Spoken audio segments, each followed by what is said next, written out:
السلام علیکم ناظرین، آپ دیکھ رہے ہیں اسلام آباد ٹونائٹ ندیم ملک کے ساتھ۔ سپریم کورٹ میں NRO کے حوالے سے آج سے سماعت کا آغاز ہو گیا ہے۔ ڈاکٹر مبشر حسن اور رویداد خان کی پٹیشنز تو ہیں ہی، قاضی حسین احمد صاحب کی بھی جو ایک درخواست تھی اس کو بھی ساتھ شامل کر کے، تو آج سے اس کی باقاعدہ میرے خیال میں ہماری سیاست کے اوپر جو اثرات مرتب ہوں گے وہ تو آئندہ آنے والے دنوں میں طے ہو جائے گا معاملہ۔ لیکن یہ وہ معاملہ تھا کہ جو بڑے عرصے سے جس دن سے NRO جاری ہوا تھا، ایکسپیکٹڈ تھا کہ سپریم کورٹ سے ہی اس کا فیصلہ ہونا، تو آج سے اس کا آغاز ہو گیا۔ جسٹس رمدے کی ایک آبزرویشن ہے، وہ مینشن کروں گا کیونکہ اس کے اوپر باقاعدہ ڈسکشن کے حوالے سے بھی انہوں نے منع کیا سپریم کورٹ نے، لیکن ایک جو آبزرویشن ہے، نیوز رپورٹنگ کی اجازت ہے، اس کے اندر انہوں نے یہ بات کہی کہ قومی مفاہمت تو پتہ نہیں ہے یا نہیں، کرپشن سے مفاہمت بہرحال اس قانون کے تحت ہوتی نظر آتی ہے۔ تو یہ بڑی سٹرانگ آبزرویشن ہے اور میرے خیال میں حقیقت حال جو ہے اس کی عکاسی بھی ہوتی اسی آبزرویشن کے اندر نظر آ رہی ہے۔ آج کے پروگرام میں ہمیں اسلام آباد اسٹوڈیو سے جوائن کر رہے ہیں تسنیم احمد قریشی صاحب، وزیر مملکت برائے داخلہ ہیں، اور ایاز امیر صاحب، سینئر رہنما ہے پاکستان مسلم لیگ نواز کے۔ خوش آمدید کہتا ہوں جی دونوں کو پروگرام کے اندر۔ دو ایشوز ہیں جی بڑے بڑے ہمارے سامنے، ایک تو NRO کے تحت بینیفیشریز کا اور دوسرا قرض معاف کرانے والوں کا، اور پھر ساتھ ہی جو نیب کا لا ریپلیس کر کے ایک نیا احتساب کا قانون آ رہا ہے۔ ایاز امیر صاحب، آپ سے پہلے اپوزیشن میں آپ بیٹھے ہیں، حکومت کے حوالے سے تو یہ ہے کہ NRO کے بینیفیشریز ہیں، قرض معاف کرانے والے کاف کے زیادہ لوگ تھے یا ان کے ہوں گے یا ہو سکتا ہے آپ کے بھی لوگ ہوں گے، لیکن حکومت یا اپوزیشن کوئی بھی ہو، پبلک آفس ہولڈرز لوگوں کے سامنے جواب دہ ہوتے ہیں۔ ایک ایسا مؤثر قانون کہ جس میں آپ لوگ بالا اور برتر نہ ہوں باقی مخلوق سے، وہ لانا میرے خیال میں ذمہ داری بہت بڑی پارلیمنٹیرینز کے اوپر عائد ہوتی۔ میرے خیال اس میں کوئی کلام نہیں ہے، ایسے ہونا چاہیے۔ جو نیا لا ہم رپورٹس اخبارات کے اندر دیکھ رہے ہیں وہ سجیسٹ کرتا ہے کہ اس کو خاصا مائلڈ قسم کا لا لایا جا رہا ہے کہ جس کے تحت کوئی پکڑا نہ جا سکے۔ دیکھیے، کوئی ہونا چاہیے، اس کے لیے ایک انڈیپینڈنٹ ادارہ ہونا چاہیے، اس کے اوپر سے آپ نام دیں اسپیشل پروسیکیوٹر یا جو بھی ہے، اور ایسے کیسز اس کو ریفر ہوں جو بالکل پولیٹیکل پارٹیزان شپ اور پولیٹیکل اثر اور انفلوئنس سے بالا رہ کے وہ کام کریں۔ یہ آپ کی تجویز ہے یا آپ کی جماعت کی تجویز ہے؟ نہیں، یہ میری ایز اے شہری، ایز این MNA، ایک اپنی ذاتی میری رائے ہے، لیکن انڈیپینڈنٹ ادارہ ایسے ہونا چاہیے۔ یہ جو ہے نیب بنے، پھر وہ پولیٹیکل ان پہ الزامات لگے، اس سے ہمیں نکلنا چاہیے۔ اور اب موقع ہے کہ اگر ہم نے تھوڑا سا صاف کرنا ہے، زیادہ صاف تو نہیں ہوگا، آگے کی طرف چلنا چاہیے، لیکن انڈیپینڈنٹ ادارہ ایسے ہو تو میرا خیال بہتر ہوگا اس سے۔ آپ کیا کہیں گے قریشی صاحب؟ حکومت اس وقت آپ کے پاس ہے، جو نیا مسودہ ہم نے اخبارات کے اندر پڑھا وہ سجیسٹ کرتا ہے کہ ایک تو 3 سال کے بعد ایسے کیسز کو ہاتھ ہی نہ ڈالا جائے، تمام کرائمز کو بیلیبل کر دیا جائے، پنشمنٹ کو بھی ریڈیوس کیا جائے، اس کو تھوڑا سا سافٹ کرنے کی کوشش ہو رہی ہے لا کو۔ مجھے اس سے ضد نہیں ہے کہ آپ کیا کریں، لیکن مؤثر رہنا چاہیے قانون۔ دیکھیں جی، ایسی ابھی کوئی بات نہیں ہے اور اس کے اوپر ابھی ورک ہو رہا ہے، اور جو اس کی اسٹینڈنگ کمیٹی ہے اس نے اپنی پروپوزلز دی ہیں، سفارشات مطلب کی ہیں، تو ابھی اس کے اوپر ہاؤس کے اندر ڈسکشن باقاعدہ ہونی ہے، اور اس میں تمام پارٹیز نے اپنا اپنا ویو جو ہے دینا ہے، اور اس کے بعد اس کو فائنل کیا جائے گا۔ ابھی بیفور ٹائم آپ اس حوالہ سے میں کچھ کہوں تو وہ بہتر نہیں ہوگا۔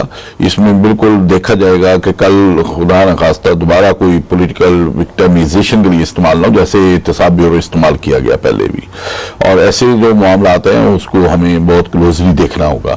تو اس میں سفارشات ابھی آ رہی ہیں اور اس میں ہر پارٹی کا اپنا پوائنٹ آف ویو ہوگا اس حوالہ سے، اور اس جو کمیٹی سے نکل کر قانون کا مسودہ بھیجا گیا جو اخبارات میں چھپا بھی ہے، وہ پوری تفصیل ہے اس کی، ایک شک وائز تفصیل انہوں نے چھاپی ہے۔ طارق بٹ صاحب نے وہ رپورٹ کیا ہوا ہے، ان کو ہم ابھی لے بھی لیتے ہیں لائن کے اوپر، تفصیلات مزید کہیں گے تو وہ بھی بتا دیتا ہوں۔ اب آپ کا فائنل ایک ڈرافٹ ہے جو آپ نے ایک پولیٹیکل پارٹی کا حوالہ کیا کہ اس کو ہم اس وقت تک فائنل نہیں سمجھتے کہ جب تک ہاؤس سے وہ پاس نہ ہو۔ ہاں، ہو سکتا ہے کہ اس میں کسی پارٹی کی طرف سے کوئی آبجیکشن اگر آئے، وہ پھر تمہارا کمیٹی کے پاس بھیجا جا سکتا ہے اس کو، کہ ایسے نہیں، لیکن اس میں بھی میں سمجھتا ہوں جو اسٹینڈنگ کمیٹی ہے اس میں تمام پارٹیز کی نمائندگی موجود ہے، اور یونانیمسلی اگر انہوں نے پاس کیا ہوگا تو اس کے بعد بھی ہاؤس کے اندر یہ بالکل پروویژن ہوتی ہے کہ اس میں کوئی سفارش सिफारिशात अगर वो देते हैं हाउस पूरा और उसके ऊपर कोई ऑब्जेक्शन होता है तो उसको दोबारा कंसिडर किया जा सकता है। अय्याज अमीर साहब, चौधरी निसार ने जो बात कही लॉ के हवाले से, उन्होंने कहा 80% के ऊपर तो हमें इतराज नहीं है। दो इश्यूज हम चाहते हैं कि एक तो 1985 से इसका आगाज किया जाए, पीपल्स पार्टी उन्होंने कहा कि चाह रही है कि अभी मौजूदा तारीख से इसका आगाज हो, और दूसरा मैक्सिमम पनिशमेंट उन्होंने कहा हम तजवीज़ करते हैं 14 साल हो, पीपल्स पार्टी वाले कहते हैं 7 साल हो। लेकिन बाकी कवानीन जो बाकी उसकी शिकें हैं उसके ऊपर उन्होंने कहा हमें इतराज नहीं है जो प्रपोज लॉ है। यहाँ ट्रांसपेरेंसी की अगर बात की जाए, दो बड़ी जमातें हैं और मौसर एहतसाब की बात की जाए तो जिम्मेदारी जितनी पीपल्स पार्टी की है उतनी आपकी जमात पे भी आयद होती है। उनका पॉलिटिकल विक्टिमाइजेशन, तो दोनों चीजें हैं, रियलिटी है, लेकिन बच के एक अच्छा कानून कैसे लाया जाए? आपने कहा इंडिपेंडेंट होने का बड़ी अच्छी बात है। सबसे पहली बात तो यह है कि हमारे सामने दो चीजें हैं, एक बैंकों से जो लोन राइट ऑफ हुए हैं, दूसरा जो है एनआरओ के बेनिफिशरीज हैं। जो भी हों, वैसे हम बहस में पड़े जाएंगे, पता नहीं 10 साल और लग जाएंगे, ऐसा कानून हो। इन पे हम क्यों नहीं फोकस करते, इन दो चीजों पे, कि यहाँ कुछ मौसर एक्शन होना चाहिए। अब होता यह है कि जो एनआरओ के बेनिफिशरीज उनके नाम छपे भी थे, दूसरे दिन सारों ने कह दिया बारी बारी जी हम तो बिल्कुल हमारा नाम गलती से हो गया। बैंक के जो लोन्स हैं राइट ऑफ जो हुए हैं, वो आपने प्रेस कॉन्फ्रेंसेस कई सुनी होंगी। मेरे हाथ में फहरिस्त है, लेकिन अब उन प्रेस कॉन्फ्रेंसेस के बाद अभी प्रेस कॉन्फ्रेंसेस के वो कहते हैं जी कोई नहीं, और क्या दिखाया जा रहा है जी जो राइट ऑफ होता है वो बैंक से एग्रीमेंट करके होता है। बैंक आपको सर्टिफिकेट देता है जी कि हमने फलानी फलानी वजह से फलाने साहब के लोन्स राइट ऑफ कर दिए हैं। इसका ये मतलब तो नहीं है कि वो वैलिडेट हो जाता है, या जो आपने अपने आप को वो लोन वापस देने से मुस्तस्ना अपने आप को करार दिया है वो कोई जस्टिफाई हो जाता है। लेकिन यहाँ पे हम वो इंटरप्रिटेशन ऐसे देते हैं और एक बस वो फजा ऐसी बनाने की हम कोशिश करते हैं कि हम तो बिल्कुल मासूम। अय्याज अमीर साहब, बैंकों के कर्जों की शक्ल में भी और एनआरओ की शक्ल में भी, फिर तो ये लीगलाइजेशन ऑफ करप्शन हो गई ना। जिसका जिस वक्त बस चला, आपकी बात को आगे बढ़ा रहा हूँ कि जिसका जिस वक्त बस चला उसने अपना जोर चलाया और कर्जों की डील कर ली, हुकूमत में थे तो उस वक्त मुआहदा हो गया, अब हम कहते हैं कि साफ है। देखें, ये जो मजाक इस कौम के साथ हो रहा है, ये बैंक से जो राइट ऑफ जो लोन्स हुए ये पहली दफा नहीं हुआ, ये जिया साहब के जमाने से चल रहा है और हर दफा वो एक फरिस्त बन जाती है। पता नहीं ये कौन सी फराख दिली हमारे बैंक्स में और गवर्नमेंट्स में है कि इतने इतने बड़े लोन्स आप राइट ऑफ कर जाते हैं। तारिक भट्ट साहब हैं इस वक्त टेलीफोन लाइन के ऊपर हमारे साथ। तारिक भट्ट साहब, अस्सलाम वालेकुम।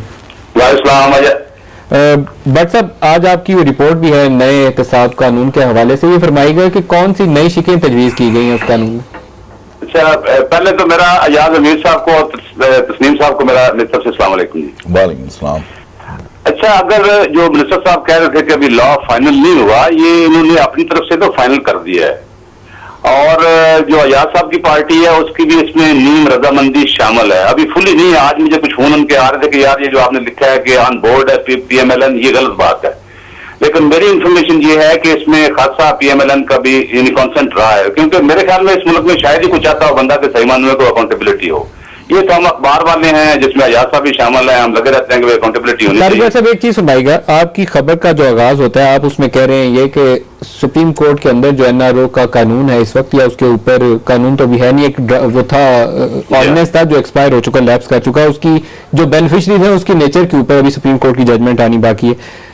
उससे बचने के लिए पेशबंदी के तौर पर ये नया कानून लाया जा रहा है। पेशबंदी क्या चीज है, ये उसकी वजह फरमाइए। अच्छा, ये इसमें असल में इन्होंने एक वर्स्ट केस सिनेरियो प्लान तैयार किया हुआ था गवर्नमेंट ने कि भाई अगर केसेस रिवाइव होते हैं जिस तरह के सुप्रीम कोर्ट की प्रोसीडिंग से आपको लग रहा है, जिस तरह एक जनरल एटमॉस्फेयर बना हुआ है, तो पहले जो फर्स्ट ड्राफ्ट था जो नया लॉ बना रहे हैं ये अकाउंटेबिलिटी का, उसमें ये था कि भाई अगर ये हम इसको रिप्लेस करते हैं नैब लॉ को, तो नैब लॉ के तहत जितने केसेस चल रहे हैं वो इसी के तहत इस तरह ही चलते रहेंगे नए कानून आने के बाद भी, ठीक है जी। लेकिन अब इन्होंने ये किया है, उसमें ये चेंज कर दिया है, ये निसेंस करते हुए कि सुप्रीम कोर्ट से फैसला आने वाला है। उन्होंने कहा कि नैब के जितने केसेस हैं वो नए लॉ के तहत होंगे, यानी नए लॉ के तहत तो बहुत सारे केसेज ही उसमें नहीं बनेंगे। आप खुसूसी अदालतों का भी उसमें तज़किरा कर रहे हैं कि उस कानून के तहत जो अदालतें होंगी उसको इख्तियार हासिल होगा उन केसेस को डिस्कस करने के लिए। जी हाँ, बिल्कुल एग्जैक्टली वही फैसला करेंगे। लेकिन असल मतलब साहब बात यह है कि अगर नैब लॉ के तहत इनका ट्रायल नहीं होता, जिन लोगों का इनके लिए केसेस रजिस्टर हो गए नए केस नए लॉ के तहत होते हैं, तो नया लॉ तो it's no law, it's totally toothless, important law है। मुझे समझ नहीं आ रही कि इसको लॉ कहना ही नहीं चाहिए, क्योंकि ये तो इतना बेकार किस्म का है, इसमें अकाउंटेबिलिटी तो हो ही नहीं सकती। कुरैशी साहब, आप इसके ऊपर रिएक्शन देना चाहेंगे, क्योंकि ये एक वाज़ेह चीज़ है, ड्राफ्ट इनके पास मौजूद है, छपा भी हुआ है। देखें जी, जो हाउस का कंसेंसस होगा फाइनल तो वही होगा ना, उसमें तो तमाम वहाँ पे पार्लियामेंटेरियंस होंगे और उसमें तमाम पार्टीज की नुमाइंदगी होगी और की कोई हैसियत नहीं है जिसने उसको जी उस देखेंगे उस कमेटी के अंदर जो फैसला हो गया है वो आएगा हाउस के अंदर, उसके ऊपर अभी डिस्कशन होगी, बहस होगी, उसके बाद उसको फाइनल किया जाएगा। तो इसमें